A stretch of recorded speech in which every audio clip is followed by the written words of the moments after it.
Tonight, our special transmission as a United Nations Security Council adopts a resolution calling for an immediate ceasefire in Gaza.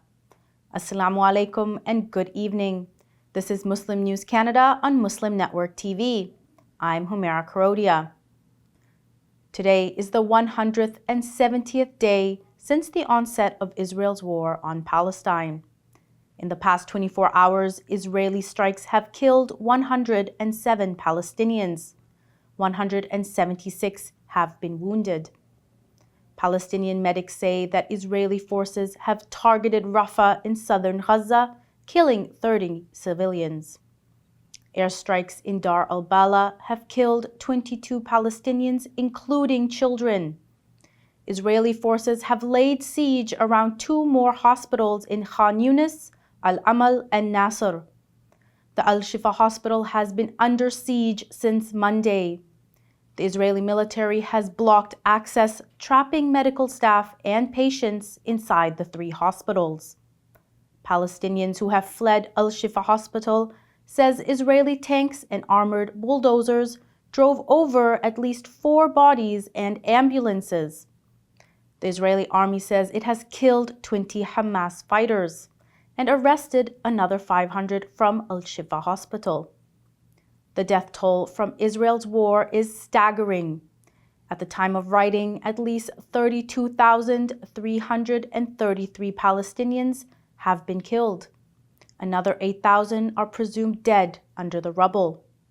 Israel's revised death toll from Hamas's attack stands at 1,139.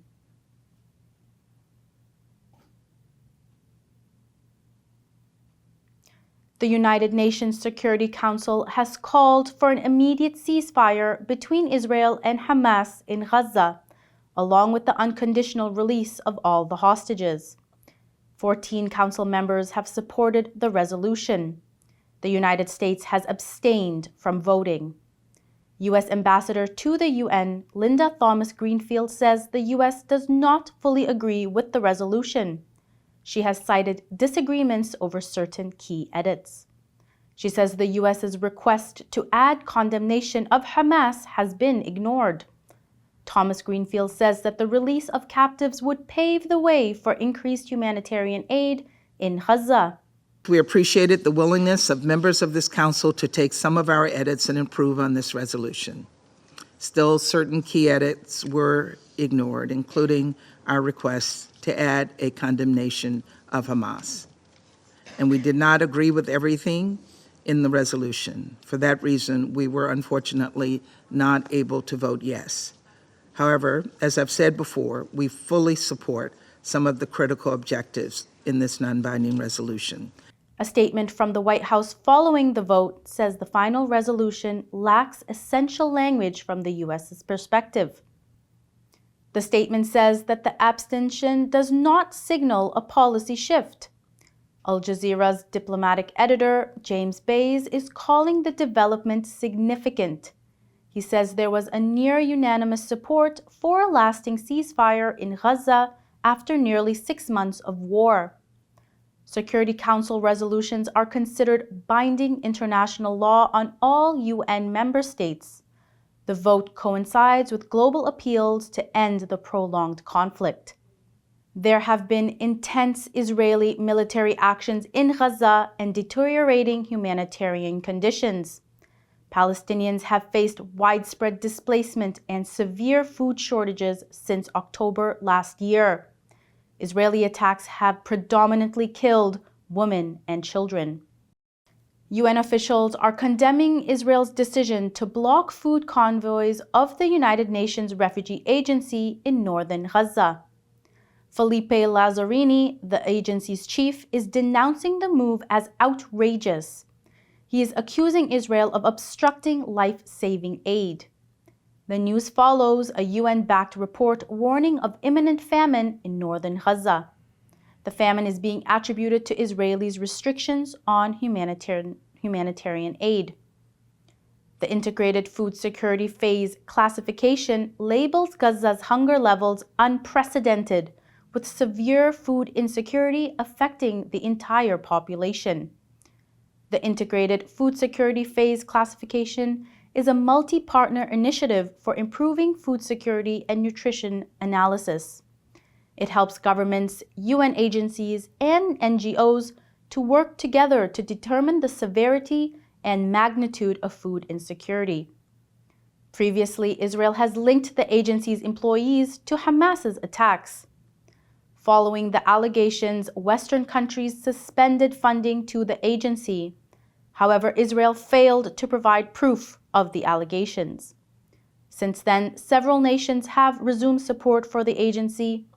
The agency is known for its vital role in assisting Palestinian refugees since 1949.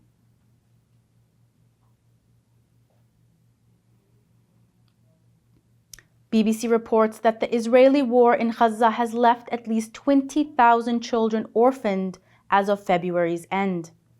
The data has been shared by BBC's international correspondent, Orla Gurin. Gurin says it is not possible to obtain figures till date due to the challenges faced by field workers in Gaza. Gurin says civilian casualties are alarming and that entire families have been wiped out.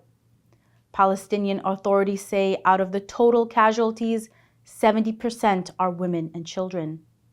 Israel, on the other hand, says it has killed 13,000 militant fighters in Gaza. Israeli Knesset member Vika Fogel says war in Gaza will end with the settlement of Jews in the northern region. He's advocating for voluntary migration of Palestinians from Gaza. He is offering grants for those who choose to leave. Fogel's proposal aligns with other Israeli officials' calls for Palestinian migration despite international criticism. Israel faces accusations of genocide at the International Court of Justice. An interim ruling in January by the World Court says Israel should cease genocidal acts and ensure humanitarian aid reaches Palestinian civilians.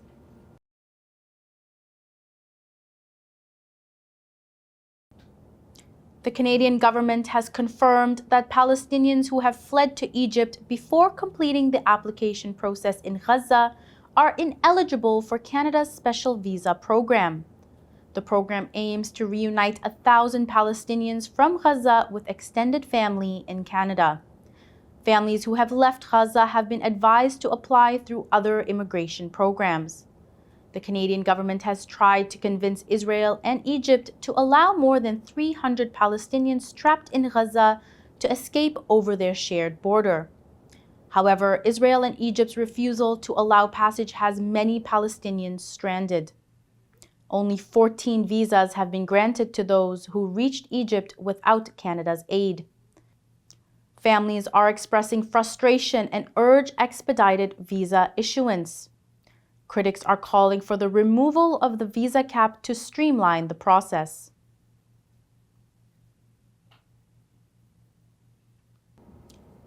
The French Football Federation is facing backlash over a policy barring Muslim players from fasting during Ramadan at national team training camps. France's soccer governing body has cited principles of secularism to impose a ban on fasting. The decision is being decried as anti-Muslim. The federation justifies its stance, citing a commitment to neutrality. Players are instructed to cease fasting until their training is complete. Following the prohibition, youth midfielder Mohamedou Diawara has left the under-19 squad. Thank you for watching. Our news is produced by Muslim Network TV, which is a not-for-profit organization. We need your support for donations. Please scan the QR code on our broadcast or visit muslimnetwork.tv to donate now, so we can continue to amplify the voices of Muslims in Canada and abroad.